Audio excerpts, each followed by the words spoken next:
FitBit's going public, Flickr launches auto recognition tools, and why a naked filter will help keep you from getting Ebola. It's Thursday, May 7th, and this is Crunch Report. Forget the Apple Watch. Who needs it? Fitbit's ready to take itself to the streets. What I mean by that is the company filed an S-1 today declaring its plans to go public. The filing discloses that the company wants to raise $100 million in its initial public offering, although that number could still change. The S-1 also says that Fitbit sold 10.9 million devices, I wonder what the 0.9 means, and brought in $754 million in revenue last year. Fitbit also reported $132 million in net income for 2014, and that's after millions in net losses in both 2012 and 2013, so pretty good turnaround for the company. Fun fact for those of you who follow the wearables industry, the company launched back in 2007 and then did its big public unveiling at the TechCrunch 50 conference in 2008. Very OG, gotta love it. Well, Skype, also something that you might love, but you probably hate, if you're me anyway, but you definitely use it, or you at least know people who do use it. Skype is part of life. So it's interesting that a team of ex-Skype employees just launched a company called Diecut. It's been in private beta until now. And it's a virtual whiteboard to help remote teams work together more seamlessly, and not just by video conferencing. The Diecut app offers some kind of obvious stuff, drawing tools, the ability to add text. You can also pin notes on the side, and anybody on a team can contribute in real time, no matter where they are. Boards can also be shared and archived for future reference, and then there's also templates, and they offer some instructions of sorts, how to run a business plan whiteboard, for example, or how to brainstorm a product roadmap. Diecut has some competition, Real-Time Board, Stormboard, Murally, Confluence, SharePoint, just to name a few. But again, having that Skype pioneering experience to put toward a modern collab tool certainly doesn't hurt.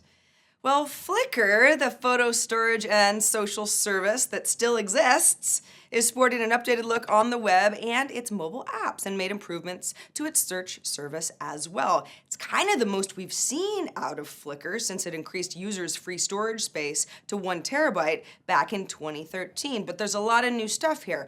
Uploads, edits, organization, search, as I mentioned, sharing, they've all gotten a facelift. And auto tagging and image recognition is brand new, which puts Flickr more in direct competition with Google's photo service, Google+ Photos. The new Magic View feature can automatically recognize what's in your photos, not just faces, but pictures of landscapes, screenshots, text, photos of people and children and animals, over 60 categories that Flickr can identify and then auto-tag. And the team says that it's building thousands of other categories that are still in testing. Flickr claims to have 100 million members still using its service, despite kind of languishing under the Yahoo brand, while other photo apps gain traction in mobile. LinkedIn's publishing platform, which lets people write and share blog posts about their work lives and general professional stuff, just got a new analytics tool. So you can see who's reading your posts, which is kind of like the controversial who's view your profile feature. Although if you're actually publishing something on LinkedIn that you want people to read, that probably feels less stalkerish if you know that they're reading it. LinkedIn's self-publishing tool opened up to all 230 million users who live in English-speaking countries earlier this year. And the company says that it sees 100,000 published posts per week and 1.5 million posts overall, so good traction there. The new analytics tool will help you go back about 6 months. Potentially could offer data for older posts as a premium product in the future. LinkedIn obviously wants people to stay on its site or its apps for longer periods of time and to increase traffic to the site overall, so offering metrics is definitely a good way to keep us all interested. Finally, TechCrunch Disrupt New York finished yesterday. Woo, that was a long 3 days for the team.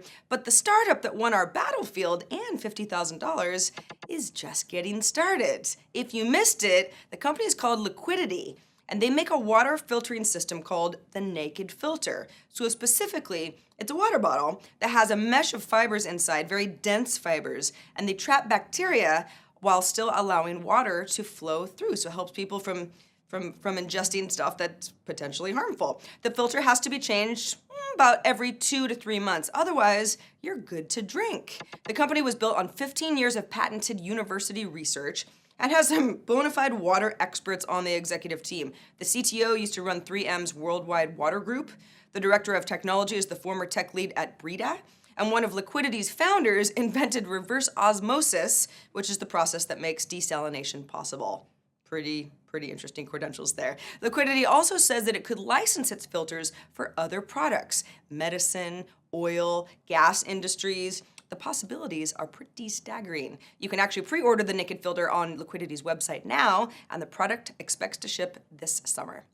And that is the report for today. I'm Sarah Lane. Crunch Report airs Monday through Friday at 7 p.m. Eastern, 4 p.m. Pacific, right here on TechCrunch.com. We will see you from our New York office again tomorrow. Yeah.